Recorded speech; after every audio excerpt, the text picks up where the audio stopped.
It's people out there. It's people out there. War in a Babylon.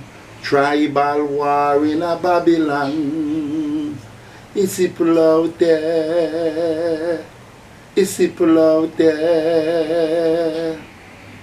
The barber man no like the dreadlocks man. Ooh, the dreadlocks man no like the barber man. What am I talking about? We're talking about Max Romeo, one of the prolific singers of our time. A man who have now lauded the powerful works of deceased Lee Scratch Perry, who passed away a few days ago. Max Romeo spoke to the Gleaner, and he had these powerful things to say about the maestro. Let's go to the Gleaner for this one. Singer Max Romeo remains forever grateful to Lee Scratch Perry, the man who more than 4 decades ago produced a single and an entire album that are now enshrined in catalogue of esteemed dub classics. Lee Scratch Perry has left us, the man who gave me the iron shirt. Jamaica has once again lost a real icon, a musical genius, a man that lived all his life for the advancement and betterment of our heritage, reggae music. Thank you for gifting me with your talent on my most prolific piece of work, War in a Babylon. Romeo wrote on social media following Perry's passing. Iron Shirt is a reference to the 1976 song Chase the Devil. I'm gonna put on an iron shirt and chase the devil out of earth, which was written by Max Romeo and Perry and produced by Perry. The album on which it appears, War in a Babylon, is acknowledged as Max Romeo's seminal work and was also produced by Perry, who incorporated the musician from his own backing band, the Upsetters. Me and Scratch Perry go back a long way. When we met, I was in my 20s and he was in his 30s. He had hits before me. The song People Funny Boy did a go good for him. Him always say, look, don't start from the bottom, start from scratch. So I get my real start from scratch, Max Romeo told the Gleaner. He continued, the songs he produced for me topped many charts, were used in a couple of movies and sampled by Jay-Z, an artist out of England named Prodigy, and others. In 1992, the Prodigy samples Chase the Devil on his track Out of Space, and Kanye West also used samples in the production of Jay-Z's song Lucifer for that artist's 2003 project, The Black Album. Earl 16 covered Chase the Devil in 2008, and other reggae acts included Maccabee, Susan Caldogan, and Mad Professor also recorded their own versions. Max Romeo said that the last time he saw Perry was 3.5 years ago at the Rotterdam Sunsplash Festival in France. For him, Perry's sudden death last Sunday, while surprising, was not shocking. We would meet up in Europe at the various festivals and always have wonderful times. Scratch was 85 and he didn't look it and certainly didn't act it. Scratch acted more like he was 35. He is a maroon. He doesn't get sick, he just dies, Max Romeo said, philosophically. What a legacy. Reacting to suggestion from his colleague, 90 The Observer, that Scratch Perry, the renowned mad musical genius, was really not insane, Max Romeo declared, I would definitely second that.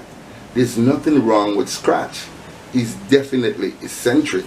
He tries to be different. He dresses crazy. But if Scratch was crazy, then he was the smartest crazy man ever. He made millions out of it and left a legacy that includes even Bob Marley. He continued, I hear that he's very extreme on stage And sometimes he does some real X-rated acts. But I personally have never witnessed them. One of the things I can recall is being at a show with Scratch, and he kept on smelling gasoline backstage. We later found out that it was coming from Scratch. He had a glass with ice filled with gas. He actually put some in his mouth, but he didn't swallow it. Perry, he said, was trying to figure out the connection between petrol, white-made cars go fast. Quizzed about the lesson he learned from Scratch, he answered without missing a beat. I learned to be patient and to be humble. Scratch was a genius who never hurried anything, and it is hard to find a more humble person. We're going to miss him a lot. Anytime I want to laugh, I know that I can call Scratch. What a powerful story. That was written by Yasmin Peru. I just want to add that Max Romeo was one of my all-time favorite, and still is, artists of the 70s. I remember when he did the song, "Oh, let the power fall on I, for I, let the power fall on I. Oh, let the power from Zion fall on I, let the power fall on I. Oh, let the wicked burn in hell, for I, let the wicked burn in hell. Oh, let the wicked from Zion burn in hell, let the wicked burn in hell." I don't know if I get the words correctly, but I can say that easily Max Romeo is one of my all-time favorite artists. And the way he spoke in this article about the legendary Lee Scratch Perry tells me that he honored this great genius. A lot of people might say Lee is eccentric, but sometimes there's craziness in every one of us. Sometimes we do a little unorthodox things that people might think, hey, you know, that's crazy. But that's not being crazy, that's just being realistic and being who you are.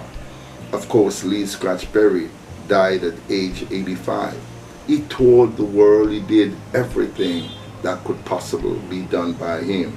He played to a lot of sold-out concerts. People all over the world clamor for a little piece of Scratch.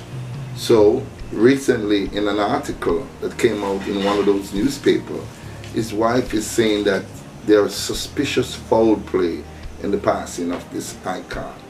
I don't know the facts are not yet revealed, but we can only hope that it is confounded, because Lee Scratch Perry was such a powerful individual, and we would hate to know that it was actually taken out by someone.